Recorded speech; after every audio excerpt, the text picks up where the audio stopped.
അസ്സലാമു അലൈക്കും വറഹ്മത്തുള്ളാഹി വബറകാതുഹു. 19-ാം നൂറ്റാണ്ടിൽ ഉത്തരേന്ത്യയിൽ അഹ്ലുസുന്നത്തി വൽ ജമാഅത്തിന് ശക്തി പകർന്ന നേതാവാണ് ഇന്ത്യൻ സുയൂത്തി എന്നറിയപ്പെടുന്ന ആലാ ഹസ്രത്ത് അഹമ്മദ് റസാ ഖാൻ പറയുന്നു.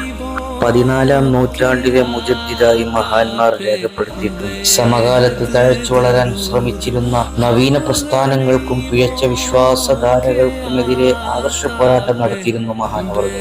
അതോടൊപ്പം വർണ്ണനാതീതമായ ഹബീബായ റസൂലുള്ളാഹി സ്വല്ലല്ലാഹു അലൈഹി വസല്ലമ തങ്ങളെ കുറിച്ച് ഒരായുസ് മുഴുവൻ ഇഷ്ക് വെച്ച് പ്രകീർത്തനങ്ങൾ രചിച്ച ആഷിഖ് റസൂലായിരുന്നു മഹാനായ ആലാ ഹസ്രത്ത്. പിൽക്കാലത്ത് ഇന്ത്യയിലെ അഹ്ലുസുന്നയുടെ പ്രതീകമായി മഹാനവർകൾ മാറിക്കഴിഞ്ഞു. അവരിലേക്ക് ചേർത്തിക്കൊണ്ടാണ് ഉത്തരേന്ത്യൻ സുന്നികളെ ബറേൽവികൾ എന്ന് വിളിക്കപ്പെടുന്നത്. മഹാൻ രചിച്ച മുസ്തഫ ജാനെ എന്ന് തുടങ്ങുന്ന മദ്ഹ് കീർത്തനം ഉത്തരേന്ത്യയിലെ മസ്ജിദുകളിൽ സുബ്ഹി നിസ്കാരാനന്തരം ഇന്നും ചൊല്ലിവരും. 1926 സ്ഥാപിതമായ കേരളത്തിലെ പരമോന്നത പണ്ഡിത സഭ സമസ്ത കേരള ജംഇയ്യത്തുൽ ഉലമയുടെ പതാക രൂപം കൊണ്ടത് ബറേലി ഷരീഫിലെ ഈ പതാകയിൽ നിന്നാണ്.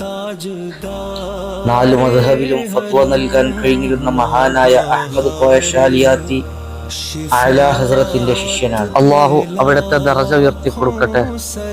മഹാന്റെ ഹക്ക് ജാഹ് ബർക്കത്ത് കൊണ്ട് അള്ളാഹു നമ്മളെ എല്ലാവരെയും ആശിഖീങ്ങളിൽ അള്ളാഹു ഉൾപ്പെടുത്തി അനുഗ്രഹിക്കട്ടെ.